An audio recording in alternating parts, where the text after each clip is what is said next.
अस्सलाम वालेकुम, मेरा नाम अरसलान खान है। आज की वीडियो को शुरू करने से पहले जो है ना मैं थोड़ा-सा ना साइको एनालिसिस को एक्सप्लेन करना चाहता हूँ। साइको एनालिसिस बेसिकली जो है वो Sigmund Freud the father of modern psychology, उनकी सबसे मशहूर थ्योरी। अगर सिगमंड फ्रॉइड को किसी चीज़ के लिए शायद हमेशा के लिए याद रखा जाएगा तो वो साइको एनालिसिस के लिए ही याद रखा जाएगा। अब साइको एनालिसिस जो है ना वो समझाना आपको बाद में पता चलेगा क्यों ज़रूरी है आज की वीडियो के लिए।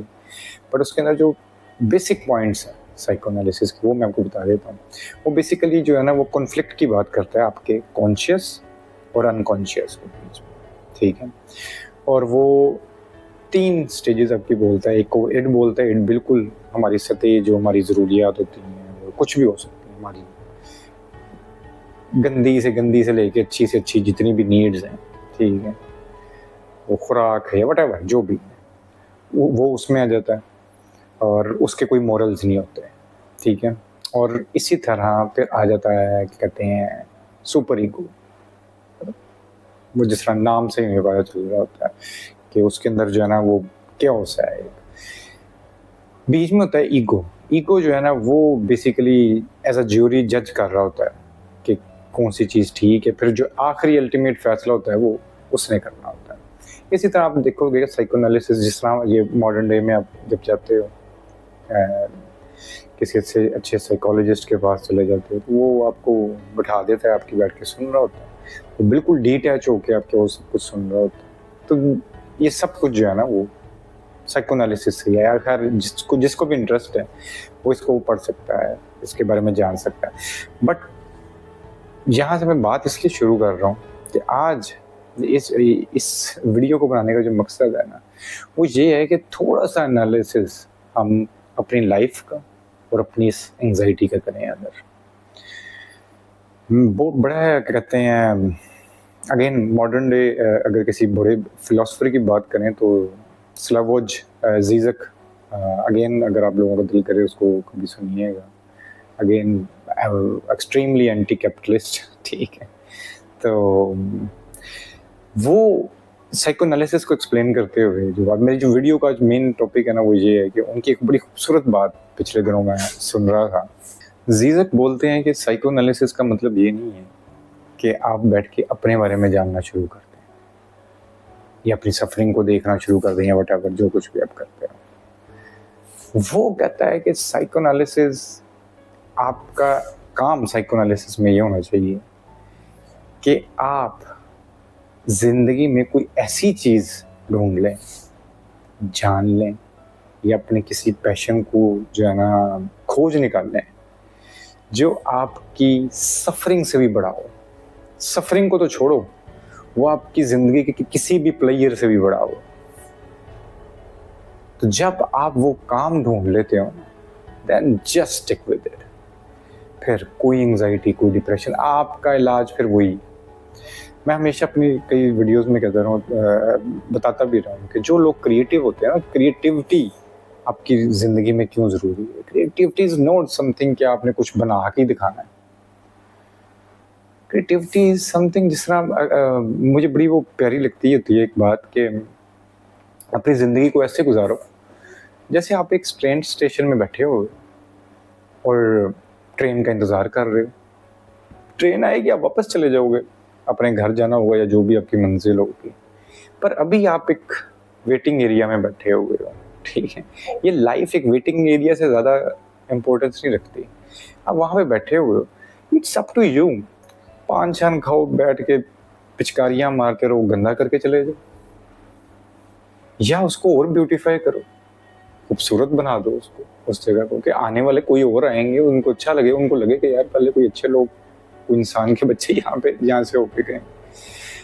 तो इट्स अबाउट कि आप कोई भी गोल, अगेन अगर ये भी ना चाहे, make something that makes you happy. Happy is not क्या कहते हैं आपको उसमें बड़ा कोई जो है वो हंसते हंसते ही आपकी जिंदगी गुजरना शुरू हो जाएगी। हंसना भी जो है ना वो पीस नहीं होता, वो भी शायद हमारी जिंदगी का कोई मकसद नहीं होता। एक बड़ी पुरानी बात मुझे याद आई कि वो बोलता था कि अगर तुम्हें बांसुरी बनाना पसंद है तो बस बांसुरी बनाओ। क्या फर्क पड़ता है अगर गुर्बत में जिंदगी गुजर जाएगी। जान लो, क्या कहते हैं, अगर बांसुरी बनाते हुए अपनी मर्जी से जिंदगी गुजार लोगे ना, तुम्हारी वो गुर्बत वाली जिंदगी जो है ना, वो सिकंदर आजम की जिंदगी से 100 गुना ज्यादा अच्छी होगी। क्या किया है सिकंदर आजम ने भाई? अगर आपको सोसाइटी ने कुछ चंद मुगज़लात जो हैं वो नायत कर दिए, आपके दिमाग के अंदर को कचरा भर दिया हुआ, आपने उसी को बेसिस बना के आप भागते फिर रहे हो दूसरों के लिए कि उसके आगे मेरी कोई इमेज अच्छी बन रही है, वो मुझे कोई इस तरह का समझ रहा है।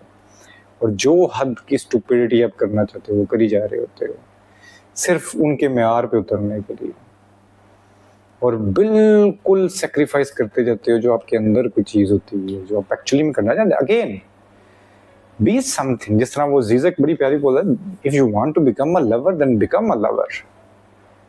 और भाई कोई पॉलिटिशियन बनना चाहते हो, पॉलिटिशियन बन जाओ, डजंट मैटर। बट कुछ भी ऐसा अपनी लाइफ में ढूंढ लो कि जो करते वक्त आप बाकी सब चीजें भूल, ना आपको आपकी सफरिंग याद रहे, not even your other players, जो हमने प्लेयर्स, क्योंकि प्लेयर्स भी मोस्टली दूसरों की बताई हुई चीजें होती हैं। हाँ भाई ये बर्गर खा लो, बड़ा मजा आ जाएगा। किसी गांव के बंदे को ला के जिसने ये साग और पराठा वगैरह इस तरह की चीजें, मकई की रोटी खाई, उसको क्या पता, उसने उस हिसाब से अपने आप क्या वो उसका स्ट्रक्चर है, उसको बताया गया कि यही मजे की चीज है, उसको खिलाओगे कोई यही कि कचरा खिला दिया मुझे। So it's all about your brain. तो इसका एनालिसिस करना बड़ा जरूरी है। इसका एनालिसिस करने के लिए अपनी लाइफ का एनालिसिस करना बड़ा जरूरी है, and then do the things you love. मैं अपनी इस वीडियो को जो है ना अगर कंक्लूड करूं तो वो अगेन, शायद मैंने पहले कभी वो छोटी सी स्टोरी आप लोगों को भी सुनाई भी होगी। वो स्टोरी कुछ इस तरह की थी कि एक इलाके के अंदर ना एक कुआं होता है जहाँ से वो गांव के लोग जो है ना वो पानी पीते होते हैं। तो उस इलाके में ना कोई बंदा होता है, वो कोई ब्लैक मैजिक इस तरह जादू शादू करता होता है। तो गांव वाले जो हैं उनको पता चल जाता है, वो कहते हैं उसको निकालते हैं गाँव से। जाते जाते है ना वो गांव के कुएं के अंदर ना कोई कहते हैं अपना कोई जादू शादू कर देता है। अब जादू का जो उसका मकसद होता है वो ये होता है कि जो बंदा इस कुएं से पानी पिएगा ना वो पागल हो जाएगा। तो होता भी यही है और चला जाता है, और गांव के जितने भी लोग जो हैं ज़्यादा सारे लोग वहीं से पानी पीते हैं। जो पानी पीता है पागल होता चला जाता है। एक टाइम आता है कि पूरा गांव पागल हो जाता है। सिर्फ उस गांव का जो एक चौधरी या कहते हैं बादशाह कह लो, जो इलाके का जो करता धरता होता है, उसने वो नहीं पिया होता। उसका अपना सिस्टम होता है, कोई अपने महल मूल के अंदर कोई पानी का कुआं शुआ होता हो, तो वो ठीक था। तो सारे जो पागल बाहर गाँव के इकट्ठे हुए होते थे वो कहते थे यार ये हम सारे तो ठीक हैं, ये हमारा जो चौधरी है ये बड़ा पागल है, बाहर निकालो यार इसे, या निकालो या इसको बंदे का पुत्र बनाओ। तो वो उसके घर के बाहर इकट्ठे हो जाते हैं। वो कहते हैं भाई तेरे वर्गा सानू पागल नहीं चाहिए था, हम लोग इतने सियाने बयाने लोग, तू पागल जैसा डरते आगे बैठ के। तो कहते हैं कि वो लोग जो है ना जब वो जो उधर का चौधरी था उसे पता चला कि भाई ये सारे तो पानी चानी पी के पागल हुए हैं। वो जाता है और जाके खुद भी वो पानी पी के पागल हो जाता है। तो ये जो हम जिस सोसाइटी में, ये कहानी का जो मकसद है ना छोटी सी, इसका मकसद ही ये कि सोसाइटी जो है इसमें चंद लोग पागल हो तो वो पागल हैं। जब पूरी सोसाइटी पागल हो तो फिर आप पागल। तो रेदर उनकी तरह का पागल बन जाओ, या आपका जो अपना दिल करता है, आपको जो चीज़ सेंस करती है अपनी लाइफ के लिए, जो चीज़ आपको काम देती है, just do it. It doesn't matter कि लाइफ ये, मैंने लोगों को देखा है, आप अमीर हो जाओगे, आप कुछ भी कर लोगे, आप कुछ बड़ा स्टेटस पा लोगे, बट एवर जो मर्जी करो, मैं किसी इंसान को मुतमिन नहीं देखा अपनी ज़िंदगी से। तो मुतमिन ज़िंदगी गुजारना ही मकसद है। यहाँ पे कोई हर टाइम 24 घंटे कोई हंसता रहे वो पागल होना चाहिए भी नहीं होता अपनी ज़िंदगी में।